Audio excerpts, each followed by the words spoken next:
Assalamualaikum warahmatullahi wabarakatuh. Balik lagi di channel gua Fikran Jabar. Nah, sebelumnya kan udah ada video tentang cara ngebuat SIM online.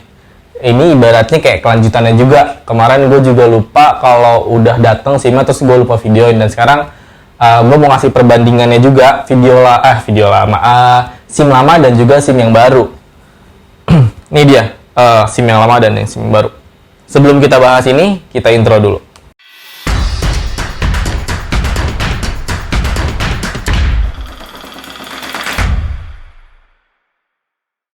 Oke, nggak cuman gue ngebahas SIM lama dan SIM baru, gue juga nanti bakal coba jawab-jawab pertanyaan yang ada di video sebelumnya. Video sebelumnya kalian juga bisa ngeliat di link deskripsi di bawah, nanti gue taruh di situ, cara buat SIM online, oke? Kalian bisa langsung klik dan kalian bisa ngeliat dulu video itu, cara bikinnya, baru kalian bisa nonton ini.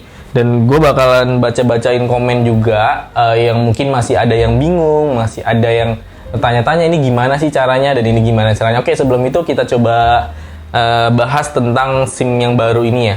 Ini yang SIM yang baru dan ini SIM yang lama. Perbedaannya sih hampir beda banget dari tampilannya juga. Dari desainnya juga udah beda kartunya. Oke. Nah, yang lama itu dia kayak gini modelnya dan fotonya pun juga baru ya. Yang lama tuh kayak gini. Ya. Ini yang lama dan ini yang baru.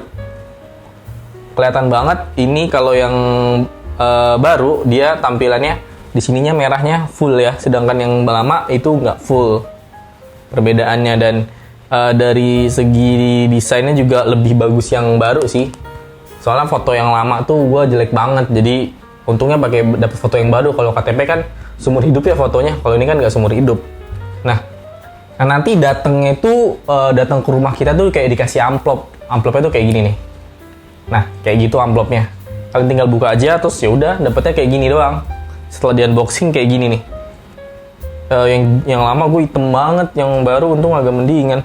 Cuman yang bedainnya lagi tuh, yang baru itu nggak ada sidik jari ya. Dan juga kalau yang lama ada sidik jarinya, yang baru itu nggak ada sidik jarinya. Tulisan SIM C-nya di atas, terus di sini ada nomornya, ada nomor SIM-nya. Sebelumnya yang lama itu juga nggak ada nomor SIM-nya, aneh.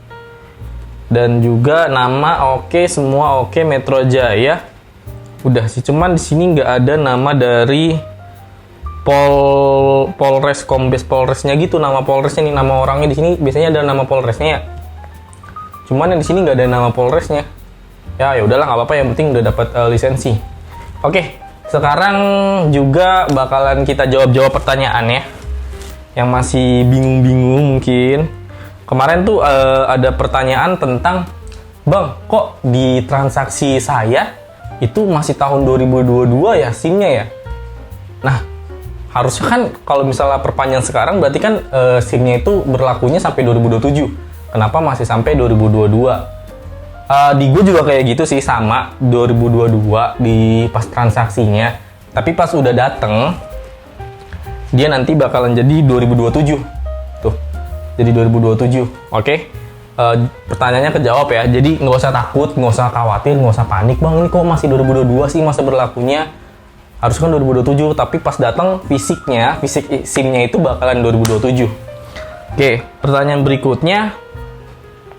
Kakak, foto yang ukuran 460 x 460 pixel itu khusus yang pas foto atau semua foto kayak iktp, DLL juga harus ukuran itu?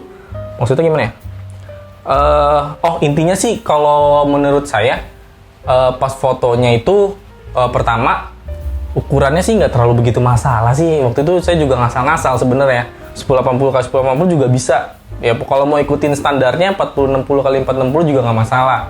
Pokoknya kalian foto cekrik kayak gini foto misalnya ya, terus kalian kasih background biru, nah udah jadi, udah gitu doang. Atau kalian bisa, ini kan tembok gue biru ya, biru muda sih, nggak masalah juga sebenarnya, biru muda, biru tua gitu. Intinya nantinya juga di sini kayak ternyata kayak dibikin jadi PNG, di foto di SIM-nya itu nggak ada background birunya. Kalau sebelumnya kan ada background biru, sekarang nggak ada. Kenapa dijadiin PNG gitu? Sidik jarinya juga ganti muka kita di hitam putih, sidik jarinya diganti, kocak sih. Oke. Pertanyaan berikutnya, Bang mau tanya, peraturan untuk waktu minimal perpanjangan SIM H minus berapa bulan sebelum masa berlaku habis ya? Setahu saya minimal itu 90 hari sebelum SIM habis kalian sudah harus perpanjang. Jangan sampai lewat itu, karena kalau udah lewat itu bakalan jadi bikin baru, nggak bakal bisa perpanjang lagi. Ribet lagi, kita jadi bikin baru, datang ke sana, alah ribet. Pokoknya harus hati-hati juga, kalian pantengin aja, liatin dulu nih sampai tanggal berapa kan. Nah kalau udah tahu baru dah nanti sebelum H-7 itu diperpanjang, nggak harus H-90, karena kalau kalian misalnya H-90 kalian perpanjang, masa aktifnya bakalan di bulan itu, jadi kalian rugi 3 bulan. Mendingan H-7, yang penting jangan H-1, takutnya servernya down, rusak atau gimana, tiba-tiba kalian nggak bisa perpanjang, berabe malah jadi ituan. Soalnya kemarin kalau gue sendiri sih pakai H-1, untungnya server nggak down. Oke, pertanyaan berikutnya. Kalau nggak lulus di tes psikologi gimana bang? Takutnya nggak lulus. Nggak usah takut, di video sebelumnya gue udah bahas cara ngikutin tes psikologi dengan benar dan yakin di jawabannya tuh bakalan 100%. Itu ada cara-caranya dan ada tekniknya, nggak usah takut nggak bakal lulus. Harus lulus lah, kalau nggak lulus ya gimana ya? Harus lulus pokoknya. Biarnya kerjanya juga sambil santai, sambil tiduran juga bisa. Intinya di video sebelumnya gue udah bahas gimana caranya tes psikologi itu, oke? Kita pertanyaan berikutnya. Vaskes pilih yang nggak ada dokternya gimana itu maksudnya mas? Nah, Vaskes yang nggak ada dokternya itu maksudnya biar kita tuh nggak datang ke Vaskesnya itu buat datang ngambil surat kalau kita tuh udah tes kesehatan di situ. Nah, kenapa nggak yang harus nggak ada dokternya? Jadi kita kalau yang nggak ada dokternya itu, jadi kita cuma kayak ngisi kolom-kolom aja. Apakah kalian punya penyakit ini? Blablabla, dicentang-centang aja, dan itu jadi kita nggak usah datang ke rumah sakit atau ke puskesmas atau yang lain sebagainya. Makanya kalau bisa kalian cari Vaskes yang nggak ada dokternya, jangan yang ada dokternya. Misal kalau misalnya saya kan di Bogor nih, di Bogor kota. Di Bogor kota itu ada Vaskesnya. Nah, jadi saya milih yang kabupaten yang agak jauh. Tapi nggak ada dokternya, ya udah terus saya pilih itu aja. Bahkan kalau saya pilih Jakarta juga nggak masalah, itu nggak apa-apa. Atau pilih Bandung sekalipun itu nggak masalah, nggak apa-apa. Nah, jadi kalian jangan sampai milih yang ada dokternya, karena nanti malah disuruh buat datang ngambil surat untuk Vaskesnya itu. Ribet, malah jadi ribet. Ini kan online, kenapa kita harus datang ke rumah sakit, ya kan?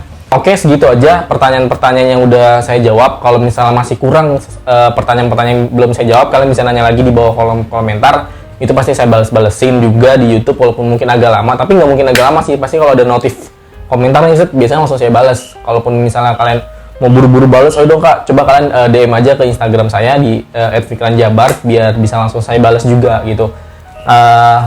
Kalau masih ada lagi pertanyaan, tadi komen aja di bawah. Jangan lupa like dan komen dan juga subscribe. Thank you banget udah nonton, semoga kalian berhasil untuk memperpanjang SIM online-nya, dipermudahkan. Thank you. Assalamualaikum warahmatullahi wabarakatuh.